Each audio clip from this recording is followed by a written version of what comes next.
اور اس کے بعد جو ہم لوگ جب وہاں سے یعنی عمرہ کر کے واپس بھی آئے تو اس کے بعد یہ ایک افسوسناک صورتحال تھی کہ یہ کالز آئیں باجوہ کو، اور یہ باجوہ صاحب نے مختلف صحافیوں کو بتایا بھی، مختلف جگہوں پر وہ یہ بات کوٹ کرتے تھے کہ جی مجھے تو یہ کالز آئی ہیں کہ یہ آپ کس کو اٹھا کر لے آئے ہیں، یہ تو ہم تو چاہتے ہیں کہ شریعت ختم ہو، اور یہ تو اسلام کے ٹھیکیدار آپ اٹھا کے لے آئیں، یہ تو اور زیادہ اسلامی رجحان رکھتے ہیں۔ تو انہوں نے اس طریقے سے اس بات کا ذکر یوں کیا کہ عمران خان جب ریاست مدینہ کی بات کرتے تھے یا ننگے پاؤں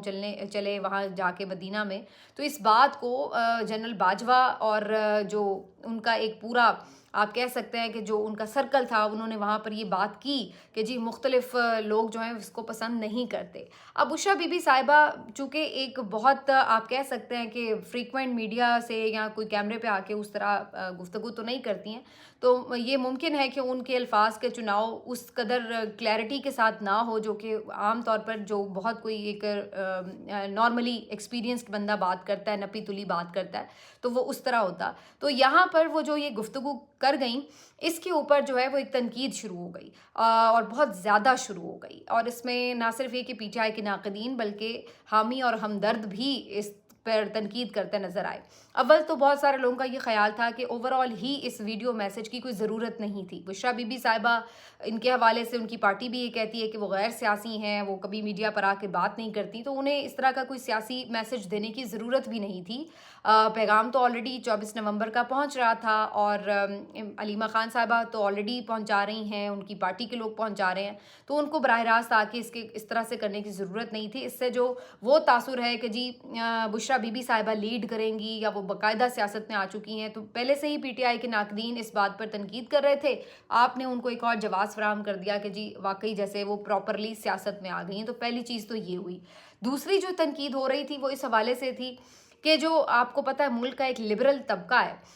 ان سے ویسے یہ بڑا ناقابل برداشت ہوتا ہے کہ کوئی بہت زیادہ اسلامی رجحانات سے متعلق گفتگو ہو رہی ہو، تو چونکہ بشریٰ بی بی صاحبہ کا کافی ایک مذہبی رجحان ہے، تو اس کی وجہ سے ان کی گفتگو بھی اس سے مزین رہتی ہے دینی حوالوں سے، تو ویسے ہی اس بات کا ایک الگ ہی تکلیف جو ہے وہ پہنچ رہی ہوتی ہے۔ اس ویسے تکلیف کی مجھے آج تک سمجھ نہیں آئی کہ کیوں ہمارے معاشرے میں ابھی تک جو بہت باپردہ لوگ ہیں، جو بہت اسلامی رجحانات کو فالو کرنے والے لوگ ہیں، ان کی نہ جانے کیوں لوگ اس طرح سے کھلے دل سے ان کو ایکسیپٹ نہیں کر رہے ہوتے۔ پتہ نہیں، مجھے تو ایسا فیل ہوتا ہے، ہو سکتا ہے آپ میری بات سے اتفاق نہ کریں، لیکن ان سے کچھ کھچے کھچے سے محسوس ہوتے ہیں، ان کے ساتھ کچھ کمفرٹیبل محسوس نہیں ہوتے۔ بہرحال، اور تیسری جو چیز ہے وہ یہ ہے کہ جو سعودی عرب سے متعلق ان کا بیان تھا، اس کو لے کر کے تنقید شروع ہو گئی کہ بشریٰ بی بی صاحبہ نے سعودی عرب پہ یہ الزام لگایا ہے کہ عمران خان صاحب کی حکومت گرانے میں بھی ان کا کردار تھا، اور سعودی عرب نے باقاعدہ اس بات کا اظہار کیا کہ جناب ہم تو اپنے ملک میں شریعت ختم کر رہے ہیں اور آپ اپنے ملک میں اسلام کے ٹھیکیدار کو لے آئے ہیں، تو انہوں نے اس بات پہ سعودی عرب پر ایک بہت بڑا الزام لگا دیا ہے۔ تو یہ اس کے اوپر جو ہے وہ ایک ڈسکشن شروع ہو گئی۔ اب اس کے بعد جب یہ بہت زیادہ اس پہ تنقید ہو رہی تھی، تو ظاہر ہے پی ٹی آئی کے سوشل میڈیا نے بھی آ کر اس کو کور اپ کرنے کی کوشش کی۔ اظہر مشوانی صاحب کا ٹویٹ آیا اور بہت سارے لوگوں کا ٹویٹ آیا، اور جنہوں نے وضاحت کرنے کی کوشش کی، لیکن بہرحال اس بیان کے بعد جو ساری توجہ ہے وہ بشریٰ بی بی صاحبہ کی طرف ہو گئی، اور سب انہی کو تنقید کی زد پر لیے ہوئے ہیں۔ ویسے ہی ہر وقت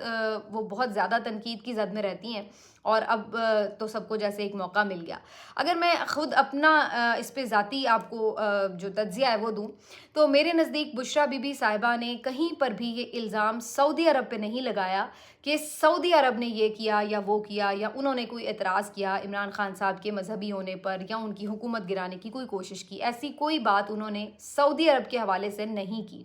سعودی عرب کا نام انہوں نے ضرور لیا ہے، لیکن وہ صرف وہ حوالہ دے رہی ہیں کہ جب وہ گئے، اس کے بعد وہ یہ بات کری کہ پھر کالز آئیں۔ اب وہ کالز کس کی طرف سے آئیں یہ بات انہوں نے کہیں مینشن نہیں کی، اور یہ کالز آئیں بھی ہیں یا نہیں یہ بھی کوئی بات وہ یہ نہیں کہہ رہی کہ واقعتاً یہ کالز آئیں، وہ صرف یہ حوالہ دے رہی ہیں کہ جنرل باجوہ نے باقی لوگوں سے یہ کہنا شروع کر دیا کہ جی کالز آئیں۔ بیسکلی جنرل باجوہ جو تھے وہ بہت غلط بیانیاں کرتے تھے، اور ان کی غلط بیانیاں سب کو معلوم ہے. بہت سے صحافی جو ان سے ملتے رہتے ہیں وہ اکثر جگہوں پہ آپ کو بتاتے ہوئے نظر آتے ہیں کہ وہ کسی کو کچھ کہتے تھے، کسی کو کچھ کہتے تھے. عمران خان صاحب بھی کئی دفعہ بتا چکے ہیں کہ ادھر عمران خان صاحب کو کہہ رہے ہوتے تھے کہ میں آپ کے ساتھ ہوں، ادھر نون لیگ کے ساتھ پیچھے ڈیلیں کر رہے ہوتے تھے. ادھر آ کے یہ کہتے تھے کہ جی ٹھیک ہے ہم الیکشن کروا دیتے ہیں، ادھر جا کے انہیں کہتے تھے کہ جی عدم اعتماد کو لے آؤ اور اس کے لیے پوری جو ہے پیش بندی کر لو. تو وہ ہر جگہ پہ غلط بیانیاں کرتے رہتے تھے، اور آج تک بھی ان کا یہی وتیرہ ہے رہا ہے. اب تو ہر کوئی مانتا ہے، سب کو پتا ہے کہ ان کا کیا کردار تھا عمران خان صاحب کی حکومت گرانے کا. لیکن چند دن پہلے ہم نے یہ سنا تھا کہ کسی شادی میں بھی قرآن پاک جیب میں لیے پھر رہے تھے اور کہہ رہے تھے کہ میں حلف اٹھانے پر تیار ہوں کہ میں نے عمران خان کی حکومت نہیں گرائی. تو جنرل باجوہ تو اس قدر ناقابل اعتبار شخصیت ہے کہ وہ قرآن پاک پہ حلف دیں، خدا نخواستہ اللہ نہ کرے، ویسے کہنا نہیں چاہیے کیونکہ یہ قرآن پاک ہمارے لیے بہت قیمتی کتاب ہے، ہمارے لیے بڑی مقدس کتاب ہے. لیکن ان جیسے لوگوں نے اس کی حرمت کو بھی کہہ لیں کہ کیا بندہ کہہ سکتا ہے کہ اس کی حرمت کا بھی پاس نہیں رکھتے، اور اس کے اوپر بھی جھوٹے حلف اٹھا لیتے ہیں لوگ. تو اب کیا اس پہ بندہ بات کرے. لیکن یہ اتنے ناقابل اعتبار بندہ ہے کہ بھئی اگر یہ بندہ کچھ بھی کر لے، کسی بھی طرح خانہ کعبہ کی چھت پہ بھی چڑھ کے کوئی بات کر لے، تو ان کی بات پہ اعتبار نہیں کیا جا سکتا. یہ اس قدر غلط بیانیاں کرتے ہیں. اور یہ کئی صحافی ہمارے جو دوست ہیں وہ یہ بتاتے ہیں کہ یہ مختلف محفلوں میں یہ بات کرتے تھے، بالکل کرتے تھے کہ عمران خان صاحب کا شلوار قمیض پہننا، کپتان چپل پہننا، کیجول ہونا، کیجول ہو کے لوگوں سے بات کرنا، یا ان کا تسبیح پکڑنا، یا ان کا جس طرح سے ایک بات میں مختلف باتوں میں اسلام کے حوالے دینا، تو یہ چیزیں ان کو کھلتی تھیں. ان کو پسند نہیں تھا کہ عمران خان جو ہے وہ کیوں اتنا مذہبی رجحان رکھتے ہیں. اور یہ بات اگر انہیں خود کو پسند نہیں تھی تو یہ وہ لوگوں کے ساتھ یوں شیئر کرتے تھے کہ جیسے باقی ممالک جو ہیں وہ اس چیز کے اوپر اعتراض کرتے ہیں. اب یہ کسی حد تک ان کی بات مغربی ممالک وغیرہ کے حوالے سے میں بھی ٹھیک بھی ہو کہ عام طور پر مغرب میں لوگوں کا یہ خیال ہوتا ہے کہ جو بہت اسلامی رجحان کے لوگ ہیں وہ کچھ شاید ایکسٹریمسٹ ہوتے ہیں، یا کوئی بھی اس ٹائپ کا ان کے ذہن میں خدشہ ہو سکتا ہے. تو وہ اس طرح کی باتیں جو تھی وہ محفلوں میں کرتے تھے کہ انہیں اس چیز سے پرابلم تھی عمران خان صاحب کے. تو یہ بات تو سب صحافی اس بات کو کنفرم کر سکتے ہیں. لیکن بہرحال بشریٰ بی بی صاحبہ کی اس سٹیٹمنٹ کے اوپر میرا تو یہی رد عمل ہے کہ انہوں نے ایسا کہا نہیں، لیکن ان کی جو سٹیٹمنٹ ہے اس کو کافی آؤٹ آف دا کانٹیکسٹ جو ہے اس کو پلے کرنے کی کوشش کی جا رہی ہے، اس کے اوپر تنقید ہو رہی ہے. لیکن یہاں پر ایک بات پہ ضرور بات کی جا سکتی ہے، وہ یہ کہ اس موضوع پر، اس نازک موڑ پر بشریٰ بی بی صاحبہ کو ایسا کوئی حوالہ دینے کی، یا جنرل باجوہ کی بات کرنے کی، یا سعودی عرب میں جا کر جو واقعہ پیش آیا یا کچھ بھی، تو یہ ساری چیزیں کرنے کی میرا خیال ہے ضرورت نہیں تھی. بیسکلی اگر وہ ویڈیو پیغام نہ بھی دیتی تب بھی کوئی فرق نہیں تھا، لیکن اگر انہوں نے دینا ضروری سمجھا تو اس کو بہت مختصر اگر 1-2 منٹ کی ویڈیو بنا کے صرف جو پہلا حصہ تھا جس میں وہ یہ بات کر رہی ہیں کہ خان صاحب نے ان لوگوں کے لیے پیغام دیا ہے، وہ اتنا کافی تھا. اس سے آگے بہت زیادہ ڈیٹیل میں بات لے جانے کی ضرورت نہیں تھی. بعض اوقات جب آپ بہت طویل بات کرتے ہیں تو آپ کی بات میں غلطیوں کی گنجائش پھر زیادہ ہو جاتی ہے. طوالت جو ہوتی ہے اس میں کافی حد تک آپ ایسی لوز بالز بھی بعض اوقات دے جاتے ہیں، اسپیشلی جب آپ اتنے ایکسپرٹ نہ ہوں پبلک سپیکنگ میں. تو پھر وہاں پر مخالفین کو موقع مل جاتا ہے، جو کہ مل گیا، اور پھر سب اس کے اوپر تنقید کرنا شروع ہو گئے، جبکہ اس کا جو کانٹیکسٹ تھا وہ تھا نہیں جو کہ بنایا جا رہا ہے. میرا تو اس کے اوپر یہی انالیسز ہے. باقی آپ خود ویڈیو دیکھ کے اندازہ لگا سکتے ہیں کہ میں درست کہہ رہی ہوں یا نہیں. لیکن بہرحال اس سے ابھی آج تو کافی سب کو موقع مل گیا ہے، اس کے اوپر بات چیت ہو رہی ہے. لیکن سوشل میڈیا کا دور ہے، ایک آدھ دن میں خود ہی چیزیں جو ہیں وہ تھوڑی کول ڈاؤن ہو جاتی ہیں. کل کچھ نیا ہوگا اور پھر اس کے اوپر بات شروع ہو جائے گی. اصل چیز یہی ہے کہ عمران خان کا پیغام وہی ہے جو ہے، اور وہ یہ ہے کہ دونوں طرف جو ہے بات بالکل جس کو کہتے ہیں پوائنٹ آف نو ریٹرن پر ہے، اور احتجاج کی کال برقرار ہے، اور ادھر ان کا روکنے کا جو پورا ایک پلان تھا وہ بھی برقرار ہے. اب اس میں تازہ خبر یہ ہے کہ اسلام آباد ہائی کورٹ نے باقاعدہ عامر فاروق صاحب نے بھی اب عدالتی آرڈر بھی دے دیا ہے کہ جی کوئی احتجاج نہیں ہو سکتا. حالانکہ کوئی کام نہیں ہے عدالت کا یہ کہنا کہ جب آئین آپ کو ایک احتجاج کا حق دیتا ہے، پیسفل گیدرنگ کا حق دیتا ہے، تو آپ عدالت ہو کر کیسے اس کو کہہ سکتے ہیں کہ جی آپ نہیں کر سکتے. لیکن آپ کو پتہ ہے عامر فاروق صاحب کچھ بھی کہہ سکتے ہیں، تو انہوں نے